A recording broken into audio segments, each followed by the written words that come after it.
My Friday night movie recommendation this week is 1972's Silent Running, directed by Douglas Trumbull. Okay, so 1972. Real quick history. On TV, we had MASH and Kung Fu premiering along with the ABC's After School special. On the radio, Roberta Flack was singing The First Time Ever I Saw Your Face, and Don McLean's American Pie was making it so that DJs could actually make a bathroom run. Also, The French Connection walked away at the Oscars with several Oscars, including Best Picture. There was a lot of shag carpet. There were platform shoes, things that were popping up. Mr. Coffee, the Egg McMuffin, and the video game Pong were released onto the world. Hewlett Packard came out with the first handheld calculator. It cost around $300. Man, it was not cheap. It was also the year of the Watergate was coming forward, so it was by far a strange year. It was also, I think, the last year we ever went to the moon. So that was Last Man Mission there. So one of the reasons why this film got made.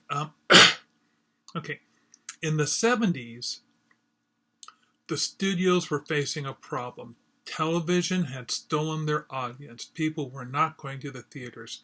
So they were being a lot more, well, let's say, experimental. They were willing to let directors try new things. And one of the things that was hitting home was counterculture. Easy Rider just nailed it at the box office. And there were some, if you look around, there's some really interesting movies that came out in the 70s. And Silent Running is one of these. It's a science fiction film with an ecological message. Sorry about that. My computer's just talking to me.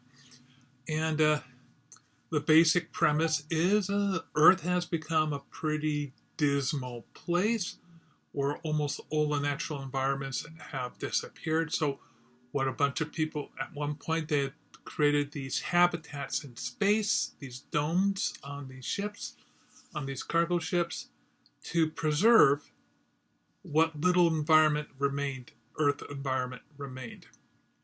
And it's a story of what happens to these.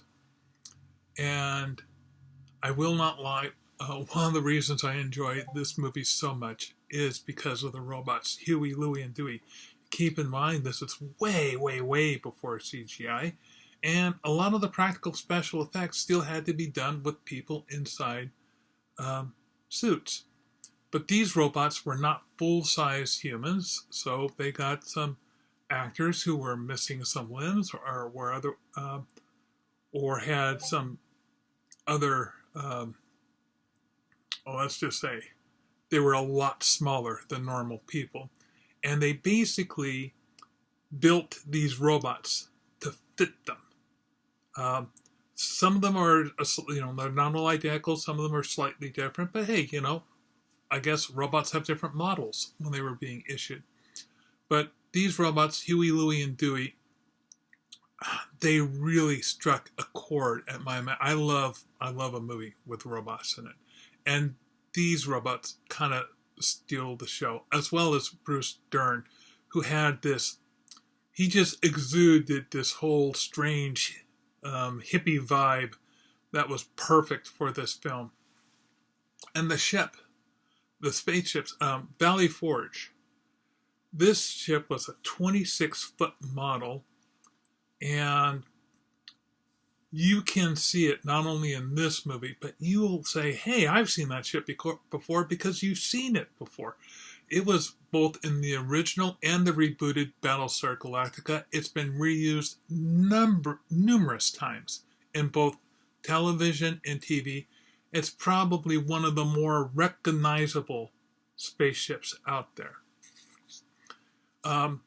When they ended the movie, the people decided, hey, this is a big model, but rather than destroy it, we'll just disassemble it and store it and keep it for later use. And I'm so glad they did, because that thing is just so much fun to so interesting to look at.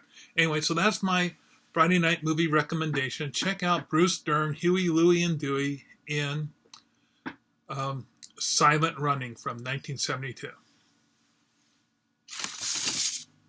You'll even hear Joan Baez sing.